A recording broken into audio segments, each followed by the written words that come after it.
fascinated by it because I don't see banana trees very often, so I like to show a picture. And then the picture on the right is my favorite Dominican meal. It's called la bandera, and it's chicken, rice and beans, and salad. And they say it looks like the flag. I'm not sure where that comes from. La bandera is the flag, and that's what it translates to, is the flag. And that is just one of the good meals in the Dominican Republic. Okay, so the picture on the left is a sunset in Abate. Abate is a sugarcane village, and I took that picture. The picture in the middle is my favorite beach. It's called Bahia Ibe, and it's beautiful. It's very authentic Dominican. A lot of locals go there. But another place I feel safe. They know me there by now. I'm a beach girl. God moving me to a tropical island did not hurt my feelings. So that's my favorite beach. And on the right, that's the sunset where I live on the Malecon. The Malecon is a place that it's on the coast, but it's not a beach. And a lot of the kids and teenagers go. It's kind of like Panama City, where the kids drive up and down, you know, like years ago when you would ride the strip. I don't, but it's just a fun place to go. That's at night. I don't go at night. This was during the day. And so that's a little bit about life in the Dominican Republic. Oh, I have one more slide. So on the left is a picture of some men playing dominoes on the beach. There's two young men that I love very much, Argenis and Jose Luis, and I'll tell you about them. And they are fluent in English, and they kind of take care of me. And Jose Luis went to the beach with me that day, and we took the dominoes table and dominoes, and he and I were playing. And another gentleman walked up. Dominicans are pretty friendly people. And another man walked up to play, and I was like, I'm going to go swim. So I went and swam for a little while, and I come back, and there's four men at the table playing dominoes. Jose Luis is playing worship music, and I'm like, here's our ministry right here on the beach. And so it was really fun. And then on the right, if you can see it, there's a man pulling a wheelbarrow behind a motorcycle. And you see crazy things on motorcycles all the time. I've seen a man holding a full blown-up pool, driving motorcycle, yes. So this is interesting. And so that's a little bit about my life in the Dominican Republic, just my kind of social, the fun things we get to do. And these are the organizations I serve. Las Palmas Christian School, Josiah's House Hope Continues, and then Agape to the Nations. And I'm going to tell you all about all four of those. So Las Palmas, Las Palmas Christian School provides an excellent education that equips students academically and challenges them to think ethically while inspiring them to become courageous leaders who are committed to serving God and others. And our goal at Las Palmas is to equip, challenge, and inspire these kids. Las Palmas is a bilingual Christian school in the Dominican Republic. It is a private school. There's about 500 kids there now, and it was started 14 years ago by an American couple. All the parents in the Dominican Republic want their kids to learn English, and so the ministry is the parents want their kids to go to school there if they're Christian or not. And so we're ministering to these children, hoping that they'll take it home to their families. And I'll tell you a little bit more about that in a minute. This is a video of my kids in my class singing Jesus Loves Me. And they are doing it in sign language. And we did this at our kindergarten graduation.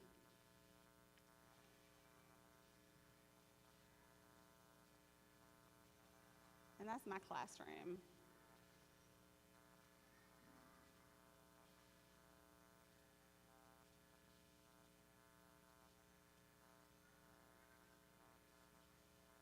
Yeah, they're pretty animated. That's good, Josh.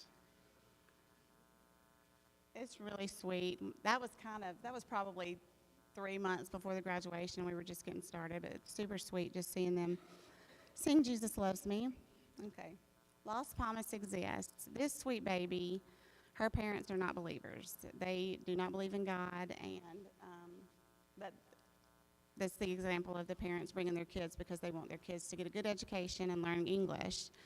And she is praying. We had a teacher get hit from behind by a truck on his motorcycle, and they didn't think he was going to make it. And so every day we prayed for Mr. Anator. And if I forgot to say, let's pray for Mr. Anator, I was reminded we need to pray for Mr. Anator. And this sweet baby is praying for Mr. Inator right here in this picture. And this is just why we exist. She's going to take that home to her family and spread the gospel to her brothers and sisters and her parents and grandparents and everybody else. And that's kind of the basis of why Lost Palmas, my school, exists.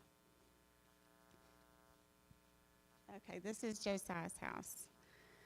I went to Josiah's house on my first mission trip in November of 2021. I had never been on a mission trip. I did not know why I was going on a mission trip because I did not think I was equipped. But my favorite line is, God does not call the equipped, he equips the called. Because I am not equipped for what I'm doing in any way. It's all him, not me, that's for sure.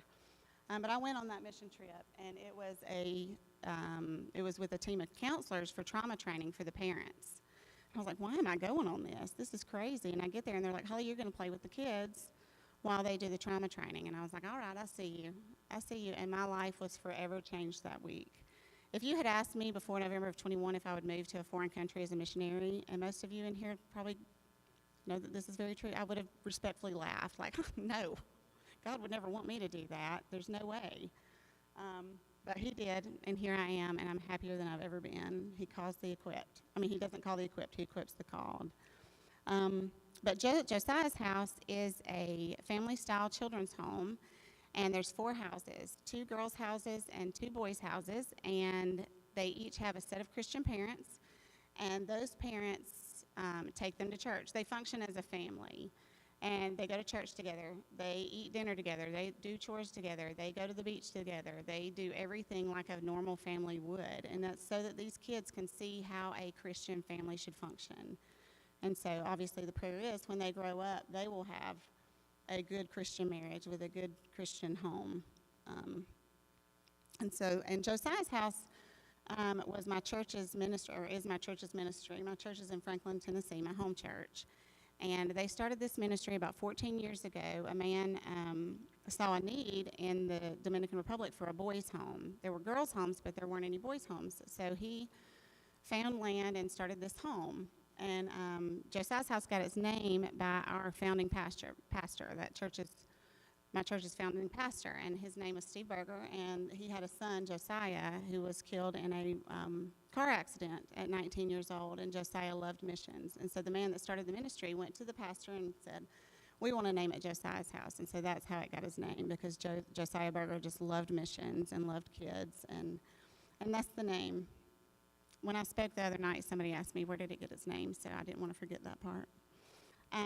Okay. Next slide. Oh. Can we go back one? There we go. Josiah's house started as a boys' home, and then they saw, like Valentine is the boy is a good example, as he came, and there wasn't anywhere for his sisters to go. And so they eventually started 2 girls' homes, and so we keep sibling groups together. And they also, if they have a set of healthy family, like a grandmother or an aunt or an uncle, there's family days every 6 months. And so the families can come and play with the kids. They might not necessarily be able to take them, like care for them, but if they're healthy, the kids get to see their families. This is kids camp. I started the kids camp 4 summers ago. The big kids had camp. The little kids didn't have camp. And so it was just 5 girls 4 years ago, but we went to a nice dinner. We went to the aquarium. We did Bible study. We made crafts. And so it just kind of started from there and grew. And in these pictures, at this camp, the theme was Child of the One True King. And the Bible verse was, but you are a chosen people, a royal priesthood, a holy nation, God's special possession, that you may declare the praises of him who called you out of darkness into his wonderful light, 1 Peter 2:9. And I love that verse. And a lot of these kids have never had a nice meal. They had never been dressed up. They certainly weren't called a princess or a prince. And if you can see, they all have on crowns. And then we had a nice dinner. We rented a villa. And we had a nice dinner and just treated them like the princesses and princes that they are, like they deserve. And it was so fun and such a blessing. And this year, the theme will be superheroes, and that'll be at the end of July, at the end of this month. So I've This will be the 5th year that I've been doing the kids camp at Josiah's house. Okay, the tesoro. Tesoro means treasure. And for years, the tesoro at Josiah's house was closed. And I went and I was like, well, I'll do it.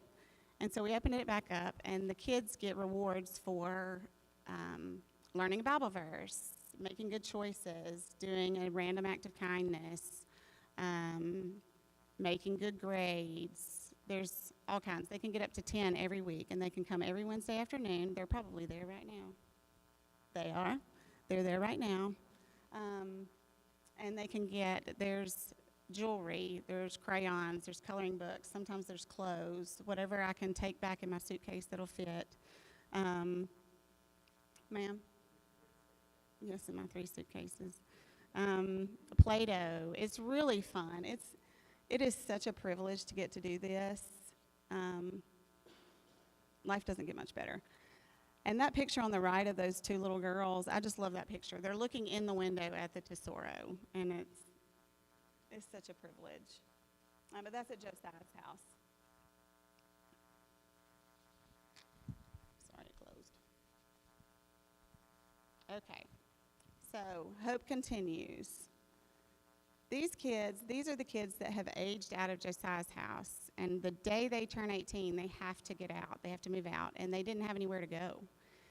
And so they started Josiah's House Hope Continues, and they live across the street from me. There's a girls' home and 2 boys' homes, and there's now 7 girls in there. Yes, 7 girls, and then 3 boys. Next slide, please.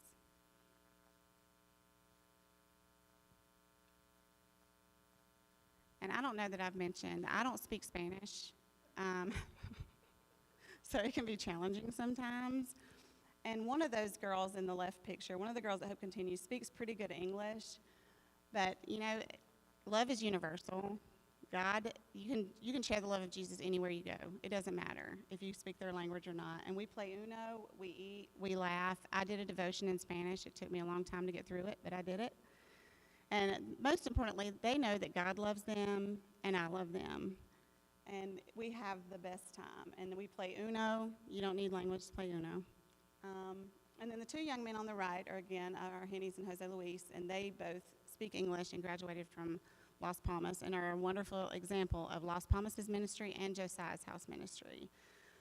They are going out into the world. The one on the right is a translator for a ministry, and then the one on the left is in school to be a producer. So I truly, with everything I have, believe that he is going to be famous someday. His personality and just his love for the Lord, he is dynamic. But I just love these kids. I thought I was moving to the Dominican Republic for the little kids, and it's kind of turned into the big kids too. And they come in and out of my house. It's an absolute dream come true. I don't have biological children, but God has blessed me with a lot of kids to love. And they come in and out of my house, and they get things out of the refrigerator, and they sit on the couch and watch TV. And it's just like when I go to my mom's house. And it is such a blessing to get to love on these kids and just show and share the love of Jesus.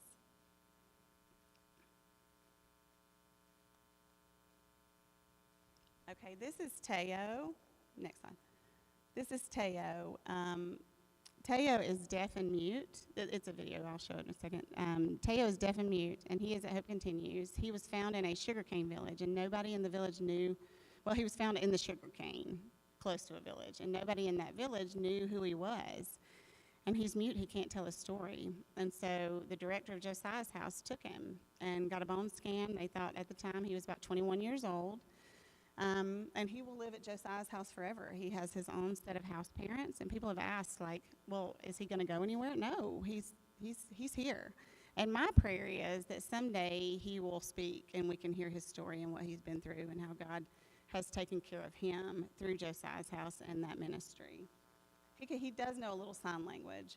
But this is a video of Teo and his kite, and it is a homemade kite. It's just so impressive to me. I love to share this with people because it's a homemade kite with a trash bag and sticks, and you'll see how high it goes. And this is Jose Luis and our handies with him on the Hope Continues property. Isn't that amazing? It's crazy. He loves kites, and so he makes kites all the time and just plays with kites. and all the kids love him. They've learned a lot from Teo, patience, because they don't understand why he can't talk. And a lot of the kids have learned to communicate with him. It's really, really sweet. Okay, next slide. When I leave for school in the mornings, he lives across the street. So when I leave for school in the mornings, every once in a while I'll hear, just trying to get my attention. And he'll tell me he loves me and he salutes. And it is the best start to my day. Like, I cannot believe I get to do this. I don't know why God chose me, but I am so thankful he did. So thankful. Okay, Agape to the Nations is my ministry organization. That is who I'm a missionary under. They basically make me legitimate. They are a 501c3, and they have a school in Haiti called the Stanley School of Miracles, and they also have a transition home in Haiti, which is like Hope Continues, that when they age out of the orphanage, they can go to the home and still go to school and still have a stable environment. So they have transition homes in Haiti, Uganda, and Guatemala, and then they sponsor our Hope Continues kids. Let's see. They also sponsor the Night to Shine prom, which I'll show you some pictures of that in a minute. Some of you have probably heard of Tim Tebow's Night to Shine prom. It's absolutely amazing. And so special needs kids from the community come in for the prom, and the Josiah's House kids are buddies for the special needs kids. And Teo is one of the special needs kids, so the event is about him, he thinks. It's so sweet. He walks around, and he goes first down the red carpet. It's super sweet. So they sponsor that, and it was the first Night to Shine in the Dominican Republic 4 years ago. And then they support the missionaries like me. It doesn't matter if the missionaries are under Agape or not. They support all the missionaries in San Pedro. They've taken us on retreats. They just make us sing, and it's a really good organization. Agape is great. Okay, there's some pictures of Agape to the Nations. On the top left was a retreat that we went to. In the middle is they're praying for the Hope Continues kids, and that's actually my driveway. We had a dinner at my house, and they were praying for the Hope Continues kids. And on the right is actually another picture at my house where they had a missionary dinner, and so they invited all the missionaries in the community to come for dinner. And this is the Night to Shine prom. That's Teo in the middle picture with his buddy Jazzy, who is actually American. And then the one on the top right, that little girl has been to every Night to Shine. She has severe cerebral palsy. They have to carry her. But she has the most beautiful smile. Like, I fell in love with her the first time she was there. And the top left, those are Josiah's House girls that they were buddies for the Night to Shine prom. Okay, Alta Gracia. Alta Gracia is a batey, a sugarcane village where Jose Luis grew up. Jose Luis is the young man I was telling you about. He lived there for a little while when he was little, before his parents died. And so he likes to go out there and serve his village, and I love going with him. In the top left, that's him playing marbles with some of the kids in the village. In the middle, her name is Lady, and her and two other little girls came to my house and spent the night. Again, I don't speak Spanish, but it works. I don't know how, but it does. We went to dinner, we went to the beach, and we had the best time. And in this picture, Lady is peeling an orange, and that orange is for me. Sorry. Those of you who have known me for 30 years, the emotions haven't changed a bit. She's peeling that orange for me, and I don't know that I've ever been so humbled in my life. To have that baby peel me an orange, and she has nothing. So it's really sweet. And then on the right was a medical mission trip, and I had gone to Alta Gracia and picked up the young man and taken him back so that he could get dentist work. That was our spring break, and so I wanted to serve somehow that week. And so I went and it's 45 minutes down a dirt road. It's a long road to get there. But it was really sweet. He was very thankful. Even though he was going to the dentist, he was still very thankful because they took the pain away. Okay, here's some more pictures of Alta Gracia. On the left, you see Jose Luis, and he is praying with those babies. Somebody had asked Jose Luis, what can I do for you? And they won't take money. But he said, if you would give me money to feed my village, because he can't take the money, but he can use it for something else. And so somebody gave him $300 to feed the village, and we went and got pizza. And those are the sweet babies praying for the food, like blessing the food. And so my car was full of pizza, and we drove around the village giving it out. And then Jose Luis's, the 3 little girls I told you about, were in the car, and they're learning to serve their village. Like, they wanted to go and serve their village. They did not eat pizza until everybody else ate pizza. And so Jose Luis is showing his friends and family in the village how to serve each other. And it's, again, I can't believe I get to do this. And the picture on the right is we are playing Uno on a political sign, because there wasn't a table. So the political sign was in our lap, and we got to play Uno. It was so fun. And you can just see the joy in their little faces. Now, they don't have anything, but they're happy people. So it's such a joy to go out there. And this is a video, Josh. It's just a quick one.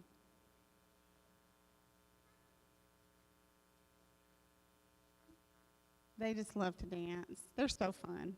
If anybody ever wants to come, I will gladly show you around and show you everything. Okay, next one. So I have to raise my own support. This is the hardest part.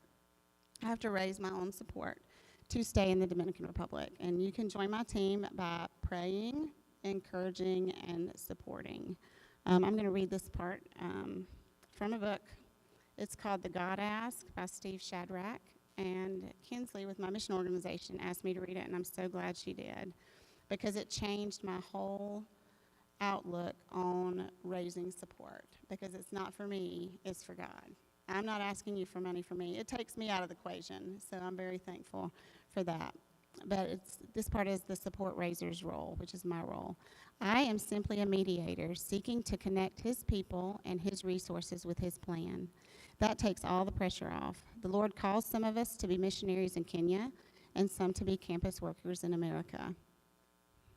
A lot of you.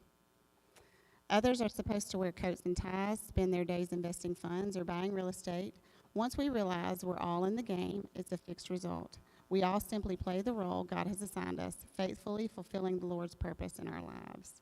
And so that just takes the pressure off of me. It's not for me, it's for God. This is what he called me to do. Okay, the potential donor's role. 1 Chronicles 29:14 confirms where all the resources come from. But who am I and who are my people that we should be able to give as generously as this? Everything comes from you, and we have given you only what comes from your hand. This give and receive relationship is not between the supporter and the Christian worker. It is between the supporter and God himself. The donor doesn't just respond to our request. No, he too better make a God ask to see where the Lord wants him to invest. God is going to provide for me as long as I am doing his will. If you feel led to be on my support team, wonderful. If you don't feel led, please don't. Anything above my needs will be, I won't go there. Sorry, I was just reading. Sorry, I just got really off track. Don't laugh. This is about God. This is not about me. Sorry. If you feel led, that is wonderful. My most important need is prayer. You can change the slide. It's prayer. The visa process. I'm working on my visa. I'm illegal after 30 days.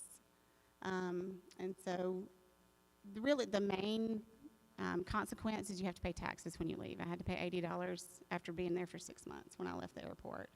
But there have been people who have had accidents that weren't their faults that went to jail because they were illegal. That's very rare, but it has happened.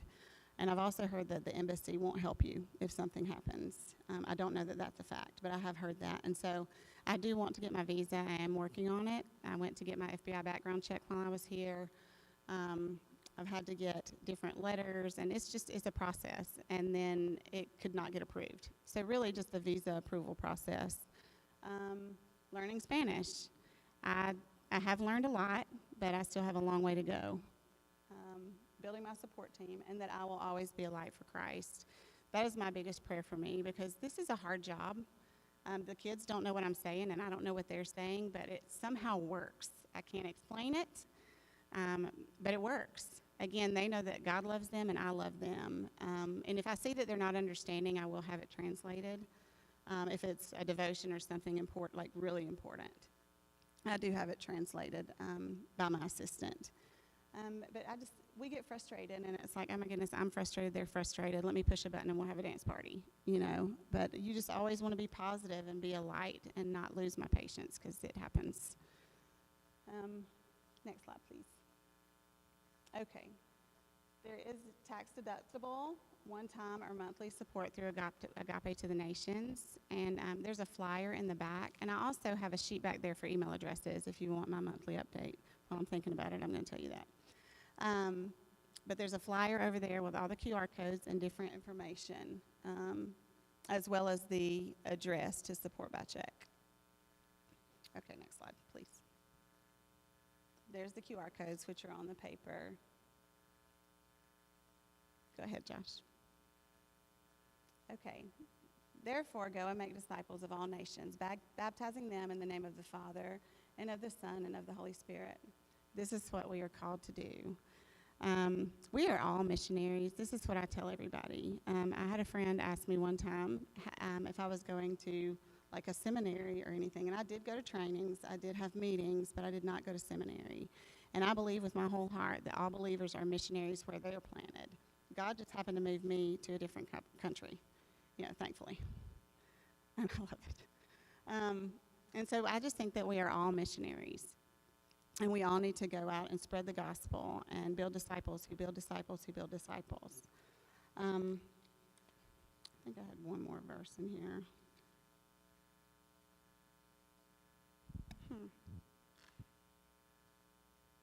Excuse me.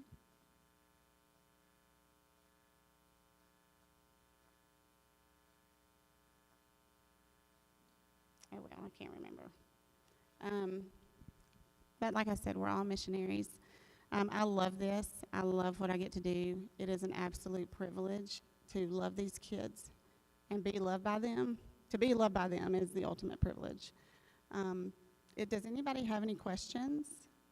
I know I kind of went fast and I get a little jumbled and all over the place, but it's just my heart. I just get up here and look at the pictures and speak from my heart.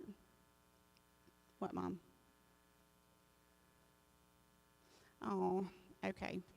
Yes, ma'am, I can.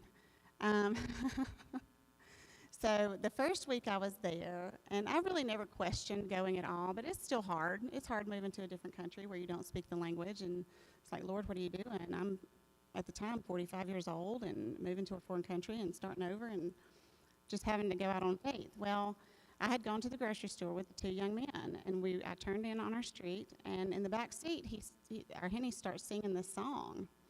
And I stopped the car, and I was like, where did that come from? I'll tell you what song it is in a second. And it was in English. I said, where did that come from? And he said, I don't know. And I was like, Henny, where did that song come from? And I started getting a little emotional. And they didn't know me that well yet, so they got a little nervous. And I was like, no, I'm not mad. But I was like, I need to know where that came from. And he said, I don't know. Maybe we sang it at school, but it was Go Light Your World. And that's not a popular song even in the States, but it was my daddy's favorite song, and it was sung at his funeral. And I know, thank you. It was one of the coolest moments, and I will never, ever forget it. I called my mom. I called my uncle, my daddy's brother. I was like, you're not going to believe what just happened. That sweet baby in the back seat. And I don't know that I've ever heard him sing it again. But it was literally out of nowhere. And, of course, he was fine. I was like, I'm sorry. This is a happy cry. You know, like, I'm not mad at you. But that was just, and there's been God wink after God wink after God wink. And God always provides. The steering went out in my car, and I was like, oh, my goodness, I don't have money for that. Woke up the next morning and had an email with that amount of money that somebody had sent to Agape. And I called Kinsley, the director of Agape. I was like, well, I need that because my steering just went out. And, I mean, God provides. And there's story after story after story like that of just how the Lord provides. Thanks, Mom, for the reminder of that story. It's a sweet story. Does anybody else have any questions? I kind of went fast, and I go all over the place, but. Mm-hmm.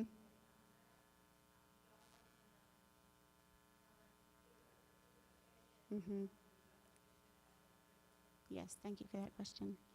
Yes, their school is paid for, and then they get a grocery stipend. A lot of them work as well while they're going to school, so they may not get the stipend, but some of them can't work. because they don't have time. They're in school too much, and you need them to focus on their schooling. But one of the girls wants to be a chef. She's in school to be a chef. There's another one that's going to be a counselor. Our Henny's, of course, wants to be a producer. Thank you for that question. A lot of them are still in high school. The rest of the girls actually are still in high school. One of them is 21, still in high school because she started school so late. Her mom died, and then she was taken to Josiah's house, but she didn't start school till she was like 8 years old. And so she's still in high school. But yes, they are still supported. And Agape sponsors their school if they're in college. Agape to the Nation sponsors their school. And they know what they have. Like, they know what a blessing it is, and it keeps them in line, honestly, because they don't want to lose it.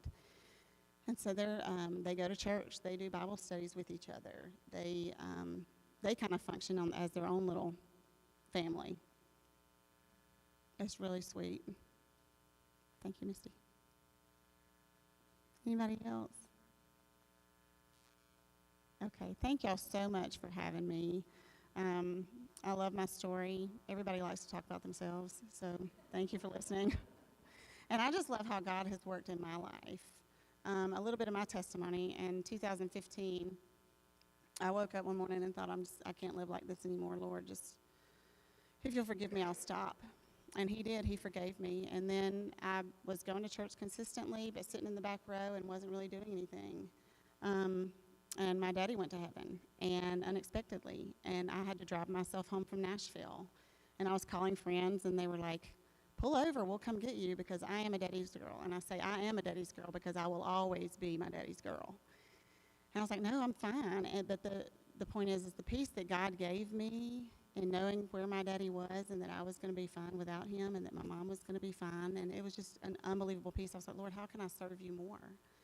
And so I started serving at my church and getting to know more people. I served in the special needs ministry at my church. And I have a special needs buddy that I took to church this past Sunday still. You know, when I come home, I still go see her.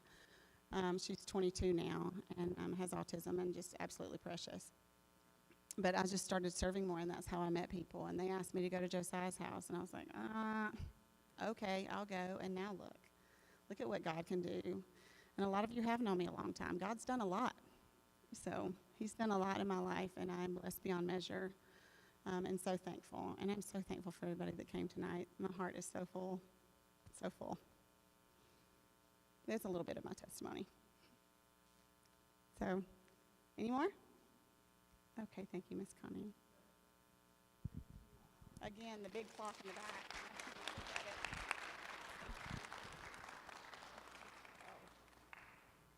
Truly, truly a